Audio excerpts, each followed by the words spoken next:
2025 matric परीक्षा को नहीं जारी है एक बड़ घोषणा।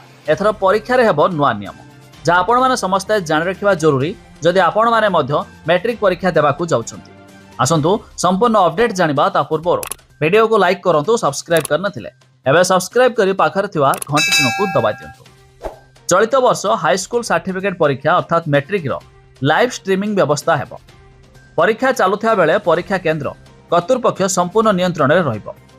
मैट्रिक परीक्षा रे कॉपी रोकिबा सह प्रश्नपत्र भाइराल भली अनियमितता को प्रतिहत करिया पई माध्यमिक शिक्षा परिषद अर्थात बोर्ड कर्तृपक्ष एही भली वैषयिक व्यवस्था कार्यकारी करने को उद्यम आरंभ करिछन। तबे आसंता फेब्रुआरी 21 तारिख रु मैट्रिक परीक्षा आरंभ होई मार्च 6 तारिख पर्यंत चलिबो। तबे राज्य रे 5.5 लाख रु अधिक छात्र छात्री प्राय 3000 परीक्षा केंद्र रे परीक्षा देबे। ते मैट्रिक परीक्षा भली सर्वबृहत परीक्षा रे स्वच्छता और श्रृंखला आनिया पई बोर्ड कर्तृपक्ष प्रथम थर पई लाइव स्ट्रीमिंग व्यवस्था करने को उद्यम आरंभ करिछन। तबे 2024 मैट्रिक परीक्षा रे कृत्रिम बुद्धिमत्ता बा आर्टिफिशियल इंटेलिजेंस व्यवस्था कराइथिया बेले अनेक क्षेत्र में यह कॉपी रोकिबारे सफल होइतिला। तबे चलित वर्ष नुआ करी लाइव स्ट्रीमिंग व्यवस्था केते फलप्रद हेबो से नै मध्य बोर्ड पक्षरु आलोचना चलिछि।